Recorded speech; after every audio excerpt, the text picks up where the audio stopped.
So, again, my name is Kevin. By way of a biography, I'm from San Fernando, Carib Street specifically.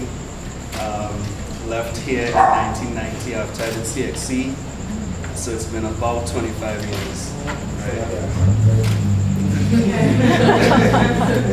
You need to tell my mom that when I get both. I'm just going to start reading. This is just a brief comment, some notes I call it, on conscious citizenship. I'm going to go as quickly and smoothly as I can so we can have a dialogue, because rhetoric is about dialogue. Rhetoric is not about the manipulation of language to get the better of an audience, despite what people have been led to believe. Rather, rhetoric is about the engagement of others. The audience has as much invested in the outcome of a particular exchange as the speaker himself or herself. Okay, so I'm trying to engage you as much as possible. So if you'd bear with me while I get through this, then we can just get to a discussion, bring back Afra, who I'm going to pay, as promised, at the end of this for plugging my book. Anyhow, Desiderium, opening notes on conscious citizenship. Breathe, Brom, breathe, you're home. I almost died the other night. I was in a car accident, lost control of the car, hit a lamppost, crossed to the other side of the highway, hit a guardrail, and came to a stop at the side of the road. The car was totaled, as was the paper I had planned to deliver, and the outfit I had planned to wear. In spite of that, I made sure my passenger wasn't hurt, saw the car towed away to be either repaired, salvaged, or scrapped. Got a ride from New Jersey to New York, then from New York to Long Island, then from Long Island to JFK, where I got on a plane and came to Trinidad. My Trinidad. And what is my Trinidad? My Trinidad is rum and coconut water, eating dry biscuit and cheese, and playing cards when somebody dead. My Trinidad is pretending to study for common entrance exam and crying because you didn't get into your first choice. My Trinidad is about 4 or 5 all breaking beach and going down by the wharf behind the courthouse to take a dip in the salt, and you're frightened because Peter drowned it. My Trinidad is getting the sweetest cutters from your father for nothing, just in case you behave bad and make him shame when you go into work. Just in case you had to hear from Mr. Philip that you didn't say good morning and good afternoon to every single person from home to school to home again, because you have to respect your elders. My Trinidad is Juve morning. Blow your whistle, Juve morning. Knock your bottle. Whining back and bending down, catching the spirit and making mass in the place. Yeah. My Trinidad is thieving your cousin's bike so you could do a wheelie for Angeline up the hill, and laughing loud in the road at that madman who just run amok when he hear the scream horn, the steam horn down in the borough yard where Chokwa and Black used to work. When Abu Bakr staged the coup a few years back, police lock up the country tight, but in my Trinidad, it's curfew party from 6 in the evening to 6 in the morning. And if you can't reach home, you stay until 6 the next morning. There's nothing. Drinks flowing like water. A man still whining when the sun come up. Man getting on bad. My Trinidad is waiting for nationwide blackout to listen to your uncle talk about Lagahu and Duen and Lajables and the White Horse and lighting candle quick to have talent show in the dark with the Deva train and them. My Trinidad sweet. Sweeter now, but I almost did not see it again. I hope you do not think me selfish or needlessly self-indulgent when I say these things. It is an affliction of my particular profession that we are sometimes this way, navel-gazing to the point of crippling myopia. I say them not to elicit sympathy in you, my audience, though if it occurs, I will be glad that I have your attention, not to entertain you merely for the sake of it, but rather to let you know what has become the impetus, the spark, literally, for my remarks this evening. It is the case with this and other tragedies, or almost tragedies, that we are forced to reflect on the fragility of our lives and the things that matter most and least to us. We think of our children, whether we will see them grow up and how, or what kind of life they will have without us. We think of how things are and of how we wish them to be. I say we, because I know I am not unique when I say this. And that lack of uniqueness, that generalizability of experiences that causes us to reflect on ourselves and on those things that matter, is what makes us collectively special. This is neither irony nor paradox, but a simple fact to which many of us belong and cling: identity.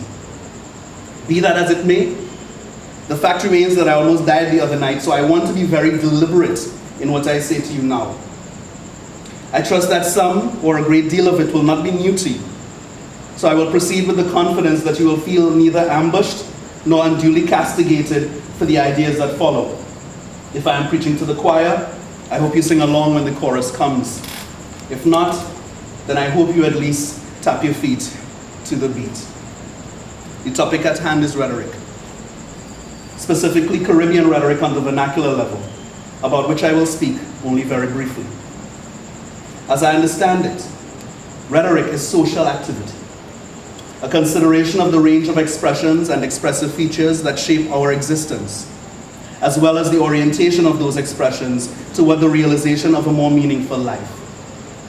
It is the practice of conscious citizenship. Truthfully though, I'm not so much interested in whether people understand the intricacies of rhetoric on an academic level, but rather that they understand it enough to tune the dynamics of their interactions toward change. We know well enough that there is a need for change. Stand anywhere, on any corner, throw a stone in any direction, and you will most certainly hit a problem. The question then is how to deal with it. How is as much a question of process as of acknowledging the legacy of hegemony that many of us have cultivated, or have had cultivated for us, like a myth. So much that far too many of us have learned to disregard not only the complexity of the normal and the day-to-day, but also the impulse to find a language for it. Vernacular rhetorical activity in the classical tradition was viewed as a basic responsibility, which was dutifully enacted in Athenian society as a right of civic belonging. One could not be a citizen in name only. It had to be practiced. But while this may be true of all rhetorical interactions in democratic societies, or societies that believe themselves to be democratic, that go from antiquity onward into our times, Caribbean vernacular practitioners were faced with a serious rhetorical problem. One that is underscored by Jared Houser's idea that publics are emergencies manifested through vernacular rhetoric. The presumption is contingent not only on the fundamental visibility of that public, but also on the willing reception of an audience. If we were to listen, he writes, these are the ways by which they make their opinions felt. Or, to assimilate John Schotter's poignant stipulation, if we can let them, us, instruct us in how to see them. The dynamic he describes is, unfortunately, not applicable, or not always applicable, and reflective more of privilege than the likelihood of vernacular equality and equity. Historically, black and brown bodies of the colonial underclass did not have the privilege of taking citizenship for granted. Rather, the status of citizenship was a thing to be granted by birth primarily, and secondarily by decree.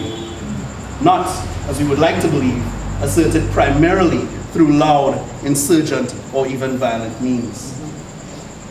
Belonging was limited to the virtual invisibility of second-class citizenship. And this is simply not sufficient for me. And, if I may be presumptuous, not sufficient for many of the people on whose behalf I strive. As you have seen, I am often inclined to view aspects of my culture with a degree of nostalgia. On social media, Twitter most often, the most public of my forums, I often, very often, remark on my need for roti, or oxtail, pilau, sorrel, among other things. The occasional kurma perhaps, fudge, When the music plays, I find little contradiction in moving my body to forget the troubles of my day-to-day life. But none of that can last very long for me. For though I am beset by nostalgic impulses, I find that I must compartmentalize them for the urgencies that require my direct attention. Such urgencies include the illusions of upward mobility, of opportunity for some and not for others, the blind and deliberate luck of having when others do not have, of earning by the sweat of one's own brow and making sure that one earns by the sweat of the brows of others. The statement and the stalemate of false binaries, us and them, rich and poor, rum and roti, African and Indian, nigger and coolie. Those of us who are in the middle see our needs marginalized and we are forced to choose a side in cruel compromise, earning nothing or very little. Let me be clear. I am no prodigal.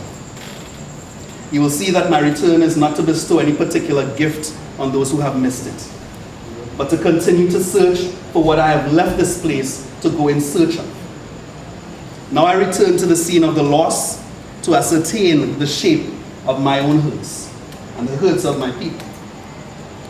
With me, I bring a theory that is linked, essentially, inextricably, to practice.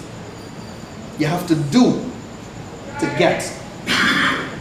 I come from a land where mothers and daughters resemble because they both look young or because they both look old. I have seen these mothers walking barefoot with their naked children. I have bathed in the sea and watched the waves wash on rolling rocks with a rhythm I can set my heartbeat to. I have seen a gang of kobo pick relentlessly at the rotting carcass of a dog as it lay half covered in the shade. These things and more I have seen. Each of them in a way representative of what Trinidad is, of what it has become. An identity held together by a stubborn, indomitable pride. An untamable beauty entrenched in itself. Despite the comings and goings of the day and its difficulties, a people in limbo, locked, it would seem, halfway between emancipation and independence, so tired of writhing that so many of us drop from exhaustion and have our bodies picked at by those who claim to love us. There are many more metaphors I could use that will either serve as compliment or as insult. No man is an island, to be sure, but neither should he or she be driftwood.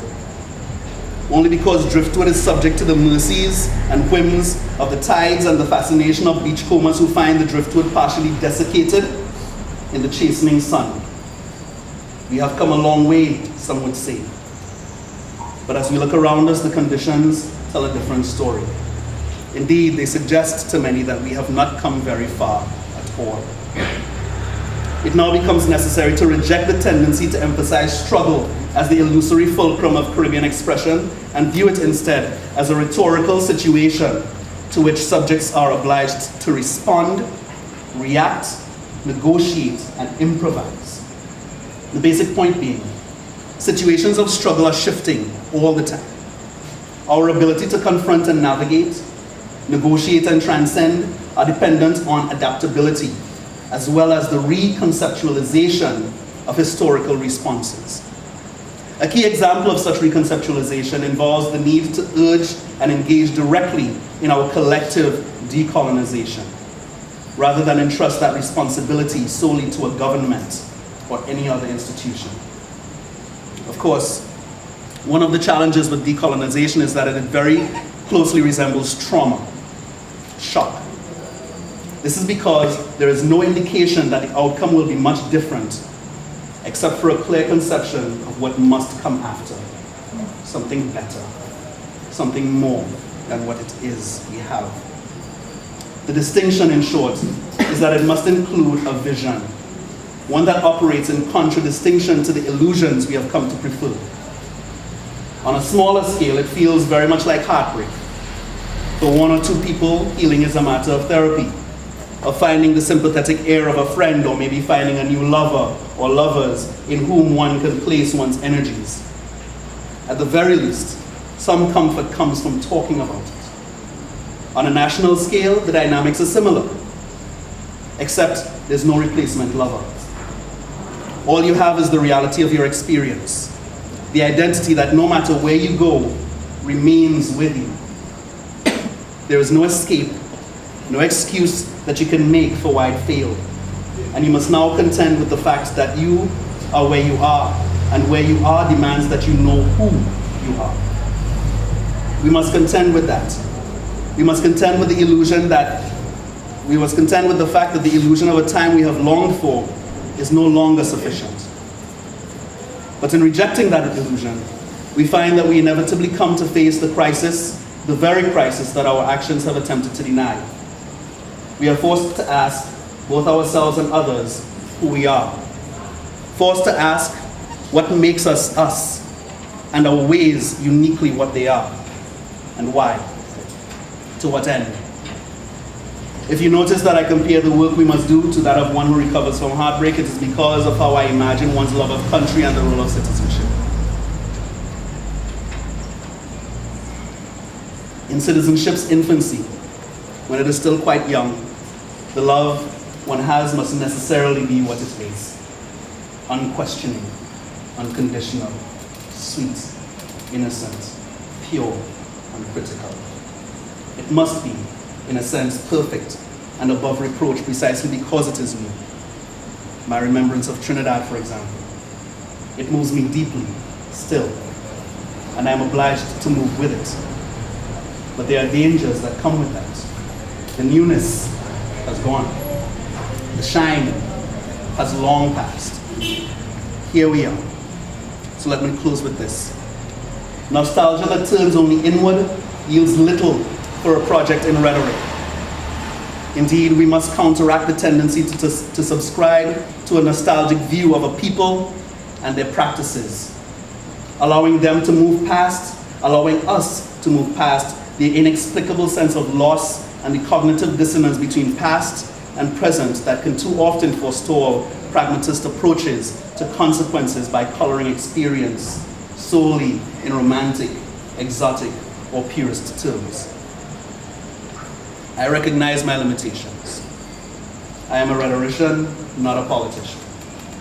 I am not able to speak for you, but I can speak with you. I long to speak with you. I can carve out additional places in multiple modes. I've been trained to do this, in which you can speak for yourselves.